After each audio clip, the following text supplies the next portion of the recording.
que j'ai envisagé en conversation avec Sophie, c'était juste de partager un peu un survol de mon programme de recherche sur l'immigration francophone au Canada. Donc, je vais expliquer un peu comment la perspective disciplinaire de la science de l'occupation a facilité mon exploration de l'intégration de ces nouveaux arrivants dans ce qu'on appelle au Canada les communautés francophones en situation minoritaire ou les CFSM. Et ces communautés francophones en situation minoritaire, c'est des communautés francophones qui sont à l'extérieur de la province francophone du Québec. Et donc, je voulais vraiment étudier l'expérience des nouveaux arrivants par cette perspective pour faciliter une compréhension de leur activité quotidienne. Donc, ma présentation d'aujourd'hui s'inspire du mouvement dans la science de l'occupation qui davantage centre comme but la transformation sociale. Donc, mes propres recherches dans le domaine de la science de l'occupation cherchent à mieux comprendre les expériences vécues des immigrants et des immigrantes francophones dans le but de créer des communautés qui sont plus inclusives de la diversité multiculturelle dans leur sein. Donc, comme l'a expliqué Frantz Fanon dans son livre Peau noire, masque blanc, l'important n'est pas de connaître le monde, mais de le changer. Donc, avant de me lancer dans ce domaine, j'avais fait un bac et une maîtrise en géographie sans vraiment savoir ce qu'était l'ergothérapie. Et donc, après avoir obtenu mon diplôme, j'ai répondu à une offre d'emploi pour une assistante de recherche qui possédait des compétences en recherche qualitative. Et donc, c'était un projet dirigé par une professeure d'ergothérapie, Dr. Debbie Laliberté Redmond, qui est à l'Université Western en Ontario.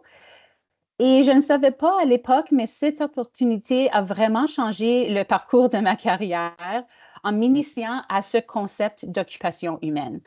Donc, le potentiel de ce concept pour comprendre mon propre domaine d'intérêt, qui est la migration internationale, ainsi que la mobilité humaine, était vraiment si riche en possibilités que j'ai décidé finalement de poursuivre un doctorat en sciences de l'occupation. Donc, depuis que j'ai terminé mon doctorat il y a plus de 10 ans déjà, j'ai poursuivi un parcours d'apprentissage continu dédié à l'étude de ce domaine, de la science de l'occupation. Donc, mon programme de recherche qui se centre vraiment sur ce que j'appelle les implications occupationnelles de l'immigration m'a conduit finalement à mon poste au sein du département de Occupational Science et Occupational Therapy à l'Université de la Colombie-Britannique, où mes études qualitatives critiques sur la migration et l'intégration ont pu prospérer dans cette métropole cosmopolite et multiculturelle du Grand Vancouver. Donc, en regardant vers l'avenir, j'imagine que la pratique, la théorie, la recherche et l'éducation fondées sur l'occupation continueront de façonner non seulement notre système de soins de santé, mais aussi notre société dans son ensemble, en fournissant une compréhension théoriquement riche et empirique de l'occupation qui peut contribuer à la justice et à l'équité. Donc, une grande partie de mon travail s'est concentrée sur les relations entre les occupations et les contextes, et plutôt les contextes sociaux dans lesquels ces occupations se déroulent. Donc, ici de ma formation en géographie, j'ai tendance à penser de façon un peu spatiale. Par exemple, quelles sont les relations entre les environnements naturels, physiques et virtuels, la manière dont les relations sociales de pouvoir influencent les politiques d'appartenance dans les vies des gens, ainsi que le lien entre les différentes échelles d'influence de micro et macro. Par exemple, la manière dont les politiques gouvernementales sont mises en œuvre par des intermédiaires, y compris des prestataires de services financés par le gouvernement, par exemple les ergothérapeutes, qui ont vraiment cet impact direct et matériel sur la vie quotidienne des gens. Donc, cette fondation en géographie, s'ajoute mon engagement dans la science de l'occupation depuis 2006, quand j'ai commencé mon doctorat, où je continue d'étudier les relations complexes et nuancées entre ces dimensions de faire, être, devenir et appartenir, on entend souvent en anglais le doing, being, becoming and belonging.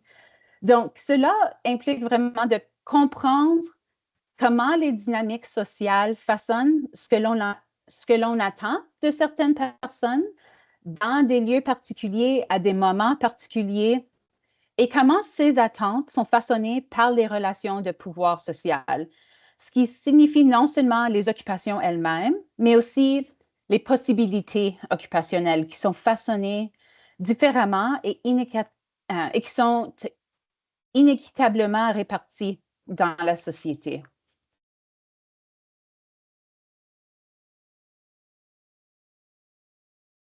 Donc, l'occupation est réciproquement liée et en relation transactionnelle avec les personnes et leur environnement. Par exemple, dans mes travaux, je me demande comment est-ce que le processus de migration façonne-t-il les occupations et euh, comment est-ce que l'occupation influence-t-elle le processus et l'expérience de la migration.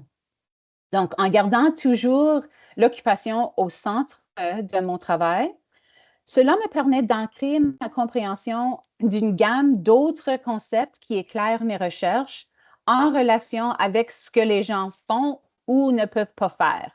Donc, par exemple, en étudiant la migration internationale, je peux relier la façon dont les déplacements des gens, donc leur mobilité d'un pays à un autre, en regardant les espaces, les lieux, le temps, et leur installation dans un nouveau quartier, par exemple, en regardant ce concept de communauté, influence la façon dont les gens donnent un sens à leur expérience. Donc, comment est-ce que cette expérience a un impact sur leur identité, tout en étudiant leur engagement dans un vaste éventail d'occupations. Donc, cette compréhension contextuelle de ce que font les gens met en évidence que l'occupation, en tant que concept, n'est pas neutre. Donc, nos attentes quant aux occupations qui devraient être exercées et par qui sont éclairées par certaines hypothèses ou suppositions qui dominent dans nos discours sociaux, qui vraiment peuvent opprimer certaines populations. Pourtant, sans être neutres, les occupations peuvent aussi être engagées comme une forme de résistance, de réconciliation et de libération. Donc, en lien avec l'immigration en particulier, les politiques d'immigration francophone, depuis le début des années 2000, commencent vraiment à avoir un impact sur la démographie de la francophonie au Canada.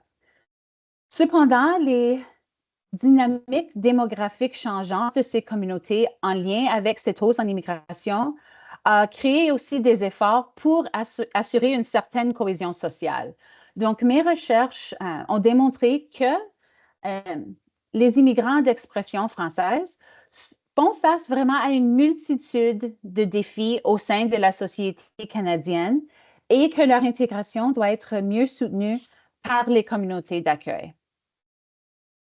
Donc, j'ai mené plusieurs projets examinant en particulier le rôle des espaces francophones dans l'intégration des immigrants et des immigrantes d'expression française dans ces communautés francophones en situation minoritaire au Canada pour voir comment et quel genre d'occupations sont possibles et sont soutenues et qu'est-ce qui pourrait être fait davantage ou de façon différente pour vraiment mieux faciliter l'engagement et la participation de ces nouveaux arrivants dans des occupations qui sont importantes pour eux. Donc, plusieurs de ces études sont comparatives. Plus récemment, les 2 dernières études que j'ai menées examinent 4 villes canadiennes dans 4 provinces différentes à travers le pays. Donc, Vancouver dans la Colombie-Britannique, Winnipeg dans la province du Manitoba, Ottawa, qui est la capitale nationale en Ontario, et la ville de Moncton, qui est au Nouveau-Brunswick. Et cette dynamique géographique est importante étant donné la différence entre le profil différent des CFSM au Canada. Donc, comme vous le voyez, la population, c'est peut-être pas surprenant que la population francophone au Canada est vraiment concentrée dans la province du Québec, mais on voit aussi la seule province qui est officiellement bilingue, le Nouveau-Brunswick, a aussi une forte concentration de francophones. Et donc, quand on mène ces études comparatives, on peut comprendre si ces dynamiques géographiques ont un impact quand on compare, par exemple, avec la Colombie-Britannique, où les francophones représentent seulement 1,4 % de la population de la province. Et donc, les expériences vécues des gens, dépendant où ils s'installent dans le pays comme francophones, peut être très différent.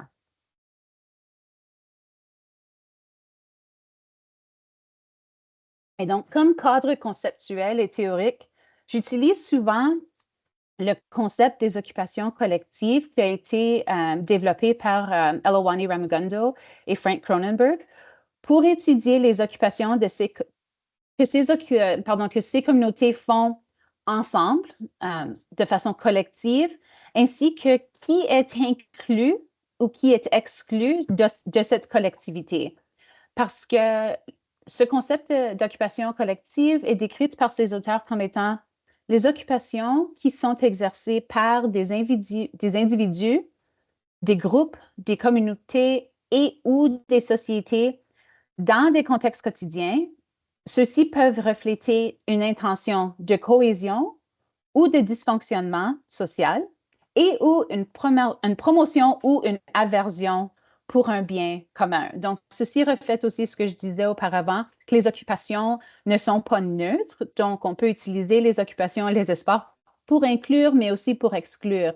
Et souvent, quand on cherche la cohésion, on se centre sur ce qui est partagé, mais ce qui peut potentiellement nuire à une certaine dynamique où la démographie est changeante et peut-être que ce qui est partagé doit changer aussi avec le temps.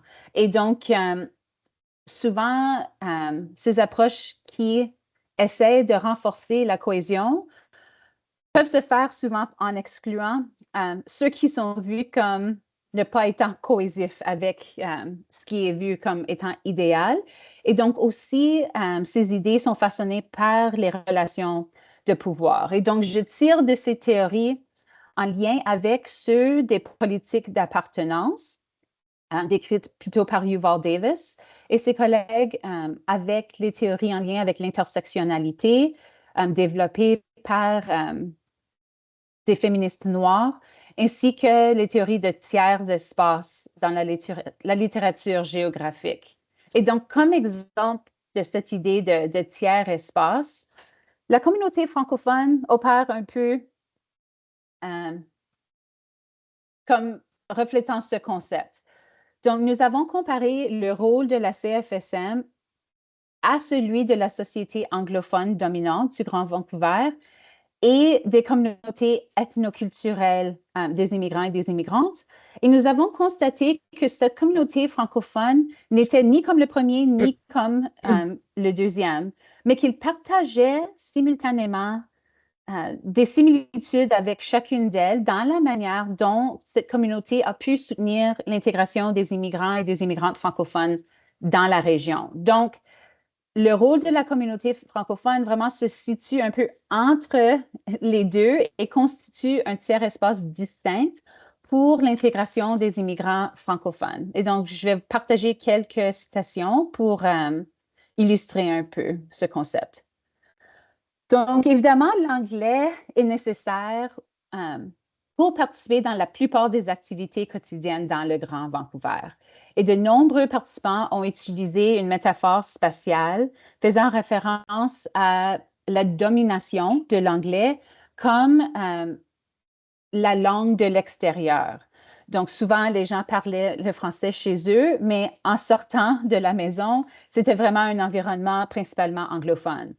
Et donc, les sites communautaires francophones semblent vraiment constituer des repères importants de la langue française pour l'intégration et la participation sociale des participants en général. Donc, les participants qui ne parlaient pas couramment l'anglais étaient confrontés à plusieurs barrières linguistiques dans la plupart de leurs activités quotidiennes. Ainsi, pour eux, les sites francophones représentaient des espaces qui étaient linguistiquement accessibles. Cependant, même les participants parlant anglais et résidant à Vancouver depuis longtemps ont apprécié l'utilisation de la langue française dans ces espaces car elle rendait leur participation plus facile ainsi que plus satisfaisante. Donc, la participation à la CFSM peut faciliter l'intégration dans la société canadienne dans son ensemble, par exemple en permettant aux immigrants de développer un sentiment d'appartenance au Canada. Pourtant, les participants ont également mentionné que par rapport à d'autres communautés, la CFSM pouvait parfois être limitée dans le niveau de soutien qu'il pouvait leur apporter étant donné sa petite taille et son manque de reconnaissance. Donc, on voit deux citations ici. Quand on arrive dans un endroit où on est étrangère, on a besoin de s'intégrer.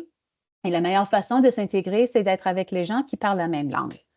Et aussi, de l'autre côté, j'ai découvert que les services francophones dont je vous ai parlé, même chez eux aussi, ils sont limités comparés aux Indiens, aux Chinois qui sont ici. Je pense que les services francophones ici, c'est vraiment, vraiment, vraiment limité. Parce que, par exemple, la population de ceux qui viennent de la Chine ou de l'Asie du Sud est beaucoup plus grande dans le Vancouver. Cependant, un certain niveau d'homogénéité au sein des communautés ethnoculturelles permet des échanges sur des expériences et des préoccupations similaires à des identités nationales et ethno-raciales communes. Par contre, les participants ont apprécié l'hétérogénéité et la diversité de la CFSM lors de leur participation dans des sites communautaires francophones. De plus, compte tenu de la petite taille de la communauté francophone et la encore plus petite taille des communautés ethnoculturelles francophones dans le Grand Vancouver, plusieurs participants ont exprimé qu'il était important que les francophones d'origines diverses se rassemblent en renforçant la revendication des droits linguistiques francophones. En fin de compte, nous avons constaté que les participants s'engageaient auprès de la CFSM et de leur communauté culturelle à buts différents. Donc, les participants à l'un ou l'autre n'étaient pas exclusifs, ils ont plutôt joué des rôles complémentaires. De plus, le CFSM collabore souvent avec les communautés ethnoculturelles, par exemple dans les activités du mois de l'histoire des Noirs au Canada. Donc, quelques citations. Dans le milieu de la communauté congolaise, par exemple, c'est un peu mon milieu naturel parce que je peux parler des questions politiques liées à mon pays, mais essayez de regrouper tous les pays, que si on va payer par pays, on ne va pas évoluer, pardon. On doit tous mettre ensemble, créer un bloc pour créer une force. Et donc, j'ai juste quelques dernières diapos pour la discussion et ensuite, on pourra en discuter davantage.